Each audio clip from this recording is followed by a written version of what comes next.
ओम नमो भगवते वासुदेवाय। जय श्री कृष्णा, राधे राधे। आप सभी भक्तों पर महादेव की कृपा सदा सर्वदा बनी रहे। आज हम सुनेंगे भादो मास की अमावस्या की कथा। भाद्रपद मास में पड़ने वाली अमावस्या को पिठोरी अमावस्या या कुशग्रहणी अमावस्या भी कहते हैं। इस बार भादो मास की अमावस्या सोमवार के दिन है, तो भादो मास की अमावस्या का महत्व और भी अधिक बढ़ जाता है। सोमवती अमावस्या के दिन स्नान दान के कार्यों का बड़ा महत्व है। धार्मिक मान्यता है कि इस दिन गंगा नदी में स्नान करने से पुण्य फलों की प्राप्ति होती है और व्यक्ति के जाने अनजाने में किए हुए पापों से भी मुक्ति मिलती है। भादो मास की अमावस्या के दिन कुशा इकट्ठी करने की भी मान्यता है। इस दिन सुहागिनी व्रत रखकर भगवान भोलेनाथ और देवी दुर्गा का पूजन करती है। यह दिन पितरों की तृप्ति, पिंडदान, तर्पण और वंशवृद्धि के लिए अति महत्वपूर्ण माना गया है। अमावस्या की शाम को पीपल के पेड़ के नीचे सरसों के तेल का दिया लगाने और पितरों का स्मरण और शिवजी और शनिदेव की आराधना करने से जीवन में चारों तरफ से ही लाभ मिलता है। इस दिन व्रत रखने के साथ कथा भी अवश्य ही सुननी या पढ़नी चाहिए। आइए भक्तों, पूरी श्रद्धा प्रसन्नचित्त मन से आज की कथा सुनते हैं। पिठोरी अमावस्या की व्रत कथा के अनुसार बहुत समय पहले की बात है। एक परिवार में 7 भाई रहते थे। सभी का विवाह हो चुका था। सबके छोटे छोटे बच्चे भी थे। परिवार की सलामती के लिए 7 भाइयों की पत्नी पिठोरी अमावस्या का व्रत रखना चाहती थी। लेकिन जब पहले साल बड़े भाई की पत्नी ने व्रत रखा तो उनके बेटे की मृत्यु हो गई। दूसरे साल फिर एक और बेटे की मृत्यु हो गई। 7वें साल भी ऐसा ही हुआ। तब बड़े भाई की पत्नी ने इस बार अपने मृत पुत्र का शव कहीं छिपा दिया। गांव की कुल देवी माँ पोलेरम्मा उस समय गांव के लोगों की रक्षा के लिए पहरा दे रही थी। उन्होंने जब इस दुखी माँ को देखा तो वजह जाननी चाहिए। तब बड़े भाई की पत्नी ने सारा किस्सा देवी पोलेरम्मा को सुनाया तो देवी को उस पर दया आ गई। देवी पोलेरम्मा ने उस दुखी माँ से कहा कि वह सभी स्थानों पर हल्दी छिड़क दे जहाँ जहाँ उनके बेटों का अंतिम संस्कार हुआ है। तब बड़े भाई की पत्नी ने ऐसा ही किया। जब वह घर लौटी तो 7 पुत्र जीवित देखकर उसकी खुशी का ठिकाना न रहा। तभी से उस गांव की हर माता अपने संतान की लंबी उम्र की कामना से पिठोरी अमावस्या का व्रत रखने लगी। उत्तर भारत में यह पर्व पिठोरी अमावस्या के नाम से माँ दुर्गा की आराधना करके मनाया जाता है। वहीं दक्षिण भारत में यह त्यौहार पोलाला अमावस्या के रूप में माँ पोलेरम्मा जिन्हें माँ दुर्गा का ही एक रूप माना जाता है, पूजा अर्चना के साथ मनाने की परंपरा है। आइए भक्तों, अब हम सुनेंगे सोमवती अमावस्या की व्रत कथा। एक गरीब ब्राह्मण परिवार था। उस परिवार में पति पत्नी तथा उसकी एक बेटी भी थी। उसकी पुत्री समय के गुजरने के साथ धीरे धीरे बड़ी होने लगी। उस पुत्री में बढ़ती उम्र के साथ सभी स्त्रियों के गुणों का विकास हो रहा था। वह कन्या सुंदर, संस्कारवान एवं गुणवान थी, परंतु गरीब होने के कारण उसका विवाह नहीं हो रहा था। एक दिन उस ब्राह्मण के घर एक साधु महाराज पधारे। साधु उस कन्या की सेवा भाव से अत्यंत ही प्रसन्न हो गए। कन्या को लंबी आयु का आशीर्वाद देते हुए साधु महाराज ने कहा, इस कन्या के हाथ में विवाह योग्य रेखा नहीं है, और यह भी कहा यदि इस कन्या का विवाह किसी प्रकार से हो भी जाता है तो इसका पति विवाह वाले दिन ही मर जाएगा। तब ब्राह्मण दंपति ने साधु से इसका उपाय पूछा।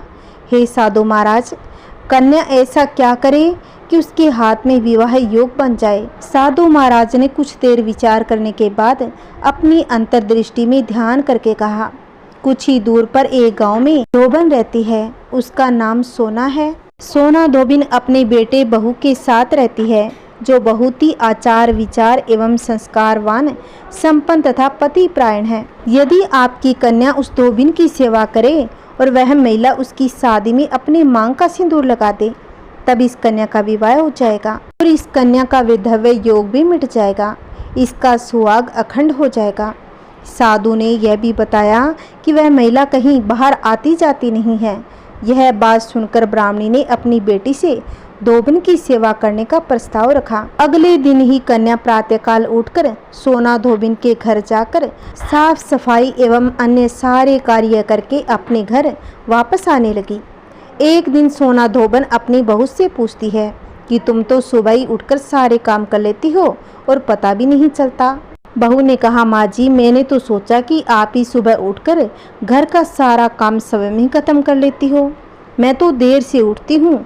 यह सब जानकर दोनों सास बहू घर की निगरानी करने लगी कि कौन है जो सुबह ही घर का सारा काम करके चला जाता है।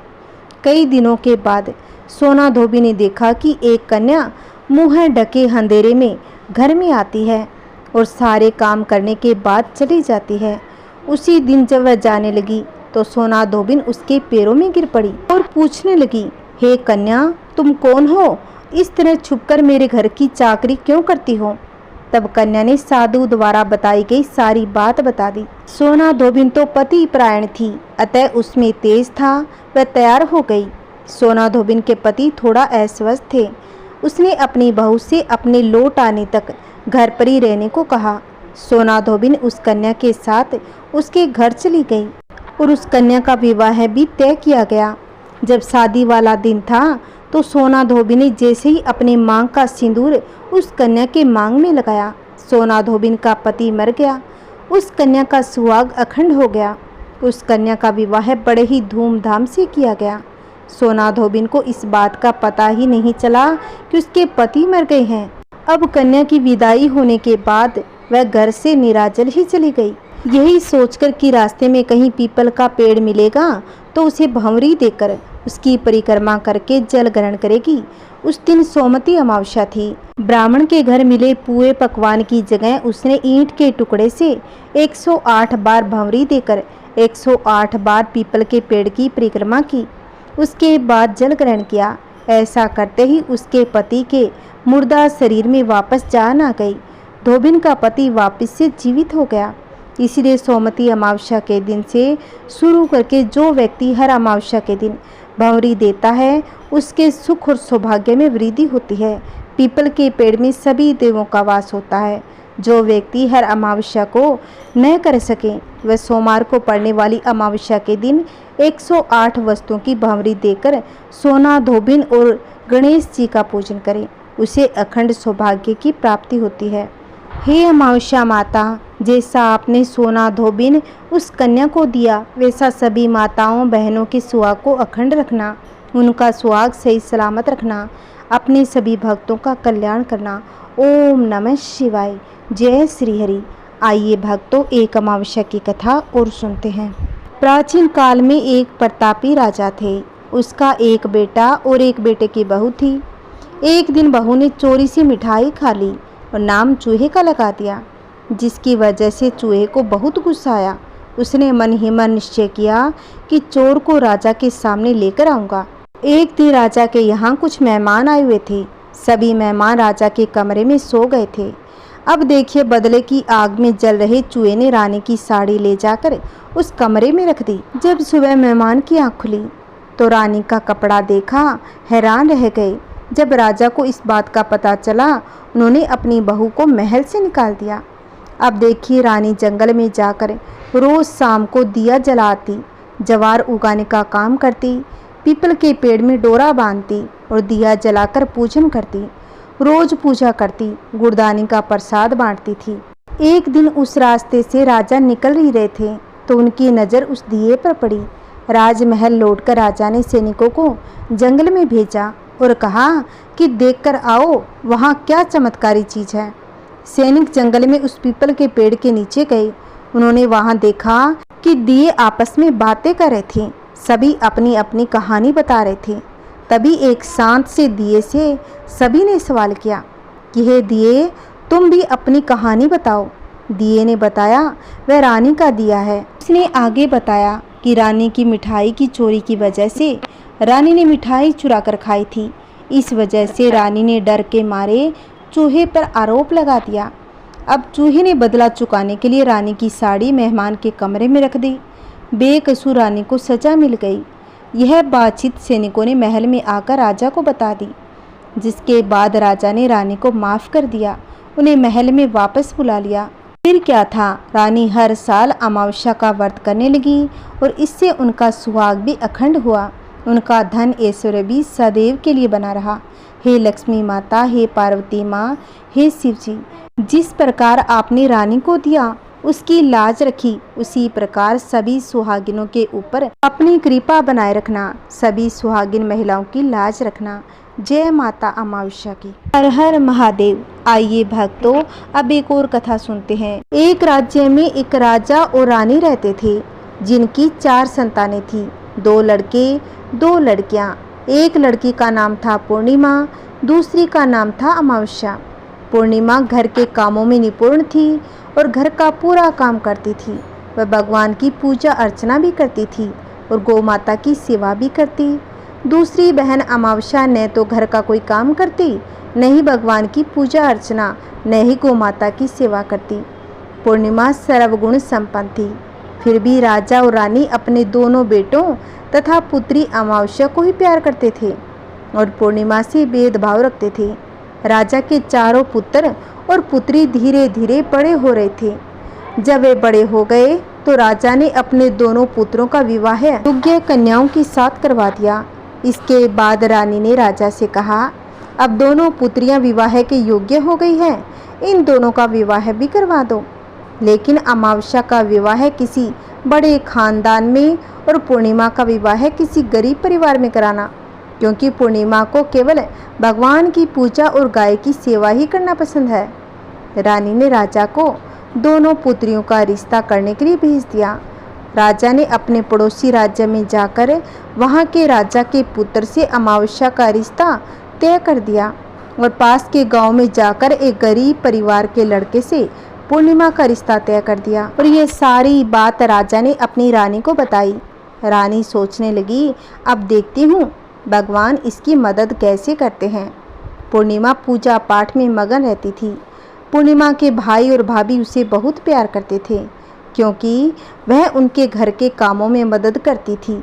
दूसरी ओर अमावस्या उन पर रौब जमाती और घर का कोई भी कार्य नहीं करवाती थी। कुछ समय बाद दोनों पुत्रियों का विवाह हो गया। राजा और रानी विवाह के बाद अपनी दोनों बेटियों को विदा करते हैं। विदाई के समय राजा और रानी अमावस्या को बहुत सारा धन और दौलत देकर विदा करते हैं, जबकि पूर्णिमा को खाली हाथ भेज देते हैं। इसके बाद दोनों बहनें अपने अपने ससुराल चली गई। कुछ दिन बीत जाते हैं। एक दिन अमावस्या अपने घर पर शिव भगवान की कथा रखती है, जिसमें वह सभी गांव वालों को आने के लिए बुलाती है, लेकिन अपनी बहन पूर्णिमा को नहीं बुलाती। गांव की सभी औरतें अमावस्या के घर जाती है और पूर्णिमा अपने घर के दरवाजे पर बैठी यह सब दृश्य देख रही होती है। गुजरती औरतें पूर्णिमा से कहने लगी, तुम्हारी बहन के यहाँ शिव की कथा है, क्या तुम नहीं चलोगी? पूर्णिमा कहती है, मुझे नहीं बुलाया, मैं नहीं जा सकती। औरतें कहने लगी कि भगवान शिव की कथा है, तुम हमारे साथ चलो। गांव की औरतों की बात मानकर पूर्णिमा भी उनके साथ कथा में चली गई। जब अमावस्या की नज़र पूर्णिमा पर पड़ी तो वह कहने लगी, तुम यहाँ कैसे आई? मैंने तो तुम्हें नहीं बुलाया। खैर, अब आ गई हो तो चुपचाप बैठी रहना। अमावस्या पूर्णिमा की गरीबी का भी मजाक उड़ाने लगी। पूर्णिमा की आंखों में आंसू आ जाते हैं और वह मन ही मन भगवान शिव से विनती करती है, हे भगवान, क्या पूजा पाठ करना गलत है? क्या गाय माता की सेवा करना गलत है? मेरी गलती क्या है? आप मुझ पर कृपा कब करेंगे? कथा पूरी होने पर अमावस्या भगवान का प्रसाद बांटने लगती है। वह सभी को प्रसाद देती है, लेकिन पूर्णिमा को नहीं देती। पूर्णिमा बिना प्रसाद के ही घर लौट जाती है और रास्ते में वह सोचती है, यदि बच्चे उससे प्रसाद मांगेंगे तो वह उन्हें क्या कहेगी। उसने सोचा वह अपने मायके जाएगी और बच्चों के लिए कुछ लेकर आएगी। ऐसा सोचते हुए वह घर वापस लौट आती है और वह अपने पति और बच्चों से कहती है वह मायके जा रही है। पति कहता है, ठीक है। कुछ समय बाद पूर्णिमा मायके के लिए रवाना हो गई। रास्ते में एक चबूतरा आता है, जिस पर तुलसी का पौधा लगा था और एक बूढ़ी अम्मा बैठी हुई थी, जो कोई और नहीं साक्षात माता तुलसी थी। बूढ़ी अम्मा पूर्णिमा से कहती है कि बिटिया, तुम कौन हो और कहाँ जा रही हो? पूर्णिमा अपना पूरा परिचय देती है। बूढ़ी अम्मा कहने लगी, यहाँ तुलसी का पौधा सूख रहा है, इसमें थोड़ा सा पानी डाल दो और चबूतरे की सफाई कर दो ताकि मुझे ठंडक मिले। पूर्णिमा कहती है, ठीक है माँ जी। वह पौधे में पानी डालती है चबूतरे की सफाई करती है, बूढ़ी अम्मा को नहला भी देती है। बूढ़ी अम्मा पूर्णिमा से कहती है, अब तुम जाओ और वापस आते समय मुझसे मिलते हुए जाना। पूर्णिमा कहती है, ठीक है माँ जी, वापस आते समय मैं आपसे मिलते हुए जाऊंगी। कुछ समय आगे चलने के बाद एक शिव मंदिर आया। वहाँ पर उसे एक बूढ़ी बाबा मिले जो मंदिर के बाहर बैठे हुए थे। वह कोई और नहीं, साक्षात भोलेनाथ थे। उन्होंने पूर्णिमा से कहा, तुम कौन हो बेटी और कहाँ जा रही हो? तब पूर्णिमा ने अपना परिचय दिया। फिर उस बूढ़े बाबा ने पूर्णिमा से कहा, इस चबूतरे और मंदिर की साफ सफाई कर दो। तब पूर्णिमा ने मंदिर और चबूतरे की साफ सफाई कर दी, पूजा अर्चना भी की और बूढ़े बाबा को भी नहला दिया। उसने कहा, बाबा और कोई काम हो तो बताइए। तब बूढ़े बाबा ने कहा, नहीं बेटी, अब तुम जाओ और वापस आते वक्त मुझसे मिलते हुए जाना। पूर्णिमा ने कहा, ठीक है बाबा, वापस आते वक्त आपसे ज़रूर मिल के जाऊँगी। आगे चलते चलते कुछ दूर चलने के बाद पूर्णिमा को एक काली जी का मंदिर दिखाई दिया। वहाँ भी एक बूढ़ी अम्मा चबूतरे पर बैठी हुई थी। उस बूढ़ी औरत ने भी पूर्णिमा से पूछा कि बेटी, तुम कौन हो और कहाँ जा रही हो? तब पूर्णिमा ने अपना परिचय दिया और बूढ़ी औरत ने कहा, यहाँ सभी पूजा पाठ करने आते हैं, लेकिन मंदिर की साफ सफाई करने कोई नहीं आता, इसीलिए तो मंदिर और चबूतरे की साफ सफाई कर दो। पूर्णिमा ने कहा, ठीक है माँ जी, और उसने मंदिर और चबूतरे की साफ और सफाई कर दी, पूजा पाठ भी की और माता जी का श्रृंगार भी किया और उसने बूढ़ी अम्मा को भी नहला दिया, उनके पैर दबाए और कहा, माँ जी और कोई काम है तो बताइए। बूढ़ी अम्मा ने कहा, नहीं बेटी, अब तुम जाओ, लेकिन वापस आते वक्त मुझसे मिलते हुए जाना। पूर्णिमा ने कहा, ठीक है माँ जी। वह ऐसा कहकर आगे चली गई। आगे चलते चलते एक नदी आई। वहाँ भी एक बूढ़ी अम्मा बैठी हुई थी। उन्होंने कहा, बेटी तुम कौन हो और कहाँ से आई हो, और बेटी तुम कहाँ जा रही हो? तब उसने अपना परिचय देते हुए कहा कि मैं तो अपने मायके जा रही हूँ। पूर्णिमा ने अपना परिचय दिया। बूढ़ी औरत ने कहा, नदी पर स्नान करने तो सभी आते हैं, लेकिन यहाँ की साफ सफाई कोई नहीं करके जाता, इसीलिए तुम इस किनारे की साफ सफाई कर दो। पूर्णिमा ने कहा, ठीक है माँ जी, और वहाँ की साफ सफाई कर दी। उसने बूढ़ी अम्मा के पैर भी दबाए और कहा, माँ जी और कोई काम है तो बताइए। बूढ़ी औरत ने कहा, कुछ नहीं बेटी, तुम जाओ, लेकिन वापस आते वक्त मुझसे मिलते हुए जाना। फिर पूर्णिमा नाव में बैठकर नदी के दूसरे किनारे पहुंच गई और वहां से वह अपने मायके के घर पहुंची। वहां पूर्णिमा के भाई और भाभी उसे देखकर बहुत खुश हो गए, उसकी बहुत ही खातिरदारी की। भाई भाभी ने पूर्णिमा से कहा, बच्चों को भी साथ में लेकर आती तो हमें और भी अच्छा लगता। कुछ समय बाद पूर्णिमा ने अपने ससुराल लौटने की बात कही।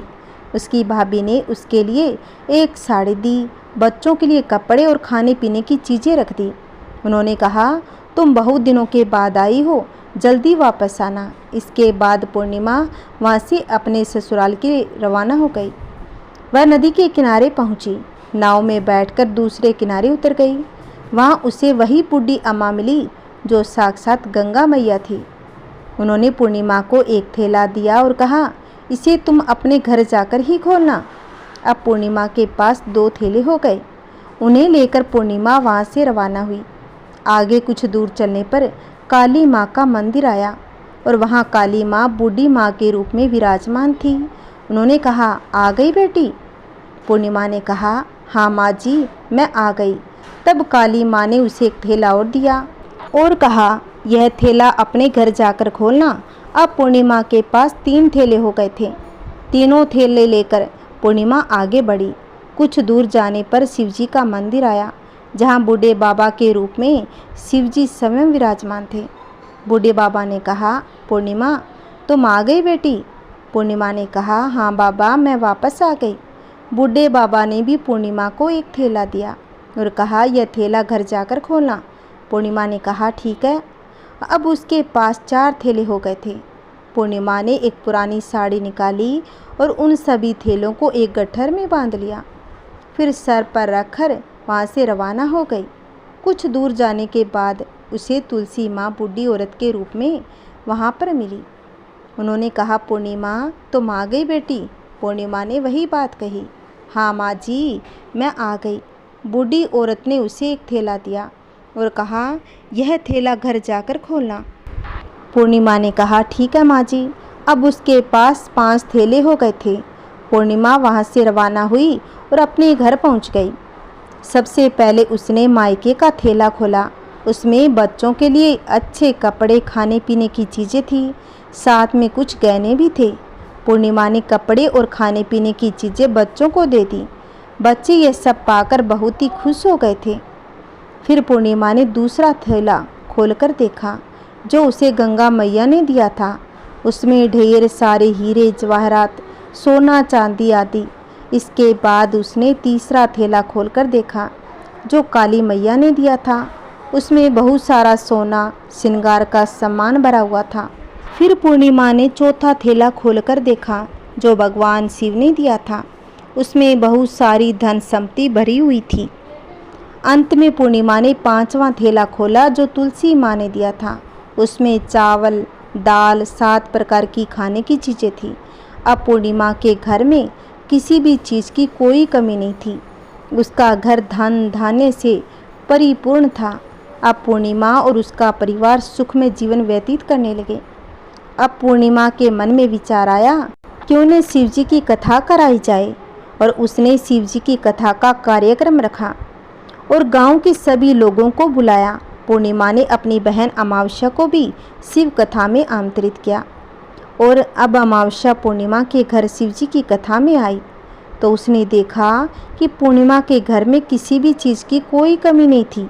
इतना धन दौलत देखकर अमावस्या आश्चर्यचकित रह गई। उसने पूर्णिमा से पूछा कि बहन, तुम्हारे पास इतना सारा धन दौलत कहाँ से आया? पूर्णिमा ने कहा, बहन तुमने शिव जी की कथा में मुझे नहीं बुलाया, फिर भी मैं तुम्हारी कथा में गई थी। तुमने मुझे प्रसाद तक नहीं दिया, मेरी गरीबी का मजाक भी उड़ाया। उसके बाद में मैं अपने घर आ गई। रास्ते में सोच रही थी कि मैं मायके चली जाऊंगी। मैं मायके गई, जो कुछ घटना इस बीच में हुई थी वह सब तुम्हें बताती हूँ। अमावस्या ने कहा, तुम्हें मुझे प्रसाद मत दो और मुझे डांट लो। लेकिन पूर्णिमा ने कहा, यह तो भगवान का प्रसाद है, मैं तो सबको दूंगी और तुम्हें भी दूंगी। फिर भी अमावस्या ने प्रसाद नहीं लिया और सीधे अपने घर को चली गई। घर जाकर उसने अपने बच्चों से कहा, वह तो अपने मायके जाने के लिए तैयार हो रही है। अमावस्या मायके के लिए निकल गई और रास्ते में चलते चलते उसे तुलसी माँ मिली जो चबूतरे पर बूढ़ी अम्मा के रूप में बैठी हुई थी। बूढ़ी अम्मा ने अमावस्या से पूछा, बेटी तुम कौन हो और कहाँ जा रही हो? तब अमावस्या ने कहा कि मेरा नाम अमावस्या है, मैं तो अपने मायके जा रही हूँ। अपना पूरा परिचय दे दिया। बूढ़ी अम्मा ने कहा, बेटी यह तुलसी का पौधा सूख रहा है, इसमें थोड़ा सा पानी डाल दो, इस चबूतरे की साफ सफाई भी कर दो। इस पर अमावस्या ने कहा, बुढ़िया तुझे दिखाई नहीं देता मैंने इतनी महंगी साड़ी पहन रखी है, यह गंदी हो जाएगी। ऐसा कहकर वह वहाँ से आगे चली गई। आगे जाने पर उसे भगवान शिव मिले, उन्हें भी उसने ऐसा ही कह दिया। इसके बाद आगे जाने पर उसे वही काली माँ मिली, उसने भी अमावस्या से यही सारी बातें कही। फिर आगे जाने पर उसे गंगा माँ मिली, उसने भी अमावस्या ने यही सब कहा और आगे चली गई। जब वह नाव में बैठने लगी तो उस नाव में फूलों की जगह कांटे भरे हुए थे जो उसके पैरों में चुभ रहे थे। वहाँ से उतर के वो सीधे मायके चली गई। जब वहाँ उसकी भाभियों और भाइयों ने उसे देखा तो मन ही मन कहने लगे, काम की ना काज की, ढाई मन अनाज की। अब आ गई तो ठीक है। पूर्णिमा तो हमारे कामों में हाथ बटाती थी, ये महारानी तो कोई काम तो करेगी नहीं। अब उन्होंने खाना बनाया, खा पीकर सभी सो गए, कोई बातचीत नहीं की। अमावस्या जब सुबह उठी तो अपनी भाभियों से कहने लगी, मैं अपने ससुराल जा रही हूँ। उन्होंने कहा, ठीक है जाओ। अमावस्या ने कहा, पूर्णिमा को तो तुमने इतना थैला भर भर के दिया, मुझे कुछ नहीं दोगे? भाई और भाभी ने कहा, तुम घर जाओ, थैला तुम्हारे घर पर पहुँच जाएगा। फिर अमावस्या वहाँ से निकल गई और नदी के किनारे पहुँची। वहाँ गंगा माँ बूढ़ी औरत का रूप धारण करके बैठी हुई थी। बूढ़ी अम्मा ने कहा, आ गई बेटी, तो उसने कहा, हाँ माँ जी मैं आ गई।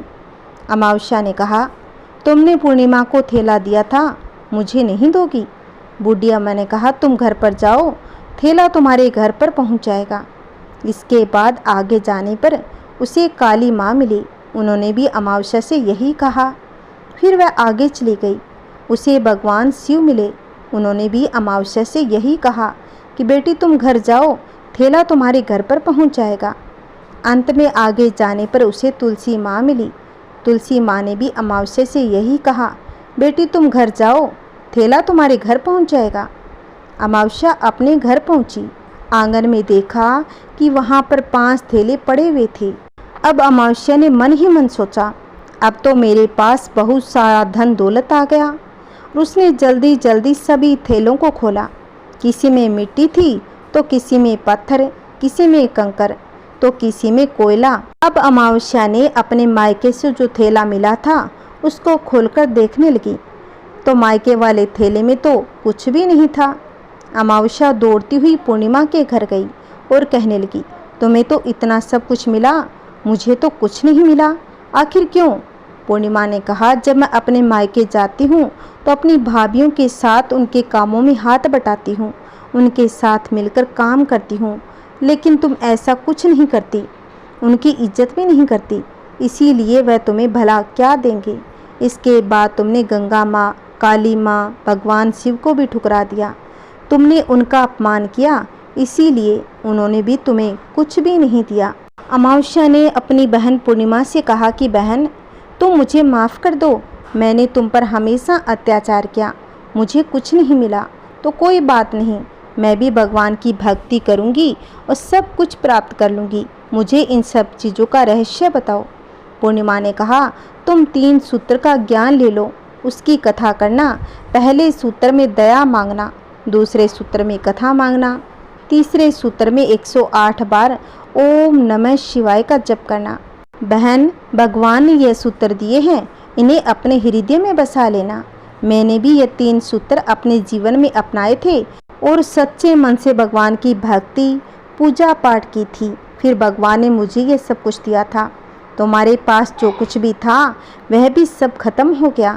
इसके बाद अमावस्या अपने घर गई और भगवान की पूजा पाठ करने लगी। उसने भगवान शिव से माफ़ी मांगी, गौ माता की सेवा की और दूसरों की मदद करने लगी। हर हर महादेव, ओम नमः शिवाय।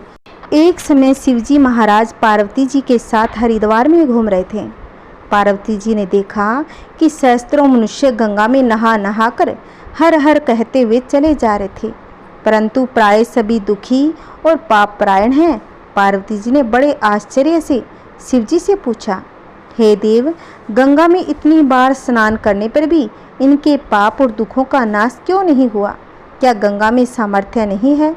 शिवजी ने कहा, हे प्रिय, गंगा में तो वही सामर्थ्य है, परंतु इन लोगों ने पाप नाशनी गंगा में स्नान ही नहीं किया, तब इन्हें लाभ कैसे मिलेगा?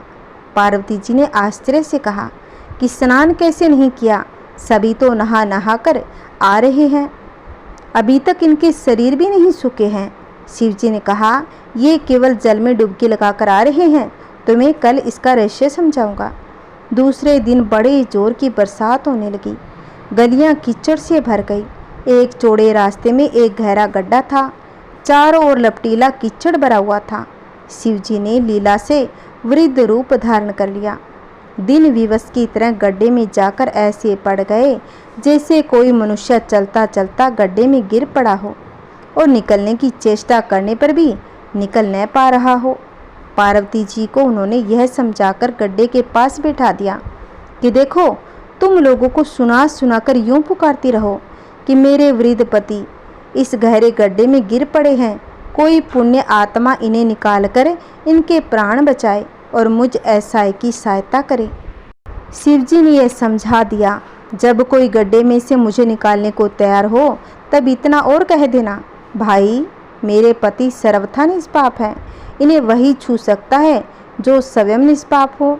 यदि आप निष्पाप है तो इनके हाथ लगाइएगा, नहीं तो हाथ लगाते ही आप भस्म हो जाएंगे। पार्वती जी तथास्तु कहकर गड्ढे के किनारे बैठ गई और आने जाने वालों को सुना सुनाकर शिवजी की सिखाई हुई बातों को कहने लगी।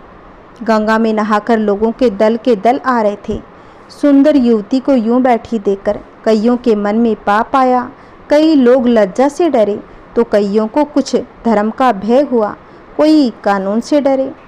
कुछ लोग ने तो पार्वती जी को यह भी सुना दिया कि मरने दे इस बुढ़ी को, क्यों उसके लिए रोती है। आगे और कुछ दयालु सच्चरित्र पुरुष थे। उन्होंने करुणावश होकर युवती के पति को निकालना चाहा, परंतु पार्वती के वचन सुनकर वे वहीं रुक गए। उन्होंने सोचा, हम गंगा में नहाकर तो आए हैं, क्या हुआ, पापी तो है ही, कहीं होम करते हाथ न जल जाए। बूढ़े को निकालने जाकर इस स्त्री के कहे अनुसार हम स्वयं भस्म न हो जाए। किसी का साहस नहीं हुआ। सैकड़ों आए, सैकड़ों ने पूछा और चले गए। संध्या हो गई। शिवजी ने कहा, पार्वती आया कोई गंगा में नहाने वाला। थोड़ी देर बाद एक जवान हाथ में लोटा लिए हर हर करता हुआ निकला। पार्वती ने उसे भी वही बात कही। युवक का हृदय करुणा से भर आया। उसने शिवजी को निकालने की तैयारी की। पार्वती ने रोककर कहा कि भाई, यदि तुम सर्वथा निष्पाप नहीं हो तो मेरे पति को छूते ही जल जाओगे। उसने उसी समय बिना किसी संकोच के दृढ़ निश्चय के साथ पार्वती से कहा कि माते, मेरे निष्पाप होने में तुम्हें संदेह क्यों होता है? देखती नहीं, अभी गंगा में नहाकर आया हूँ। भला गंगा में गोता लगाने के बाद भी कभी पाप रहते हैं? तेरे पति को निकालता हूँ। युवक ने लपक कर बूढ़े को ऊपर उठा लिया और शिव पार्वती ने उसे अधिकारी समझकर अपना असली स्वरूप प्रकट कर उसे दर्शन देकर कृतार्थ कर दिया। शिवजी ने पार्वती से कहा कि इतने लोगों में से इस एक ने ही गंगा स्नान किया है। इसी दृष्टांत के अनुसार जो लोग बिना श्रद्धा और विश्वास से केवल दंभ के लिए गंगा स्नान करते हैं, उन्हें वास्तविक फल की प्राप्ति नहीं मिलती। परंतु इसका यह मतलब नहीं कि गंगा स्नान व्यर्थ जाता है। विश्वास के साथ किए गए गंगा स्नान का फल अवश्य मिलता है। मैं आपसे भली भांति निश्चित किया हुआ सिद्धांत कहता हूँ। मेरे वचन अन्यथा मिथ्या नहीं है कि जो मनुष्य श्री हरि का भजन करते हैं वे अंत्यत दुस्तर संसार सागर को सहज ही पार कर जाते हैं। बोलिए शिव पार्वती की जय। हर हर महादेव। ओम नमः शिवाय। जय श्री कृष्णा। राधे राधे। अगर आपको मेरी कथाएं अच्छी लगी है तो प्लीज़ इस वीडियो को आगे भी शेयर करें, लाइक करें और कमेंट में हर हर महादेव अवश्य लिखना। अगर आपने अभी तक मेरे चैनल को सब्सक्राइब नहीं कर रखा है तो प्लीज़ इस चैनल को सब्सक्राइब करें, जिससे आने वाली वीडियो की नोटिफिकेशन आपको मिल जाएगी। जय श्री कृष्णा। राधे राधे।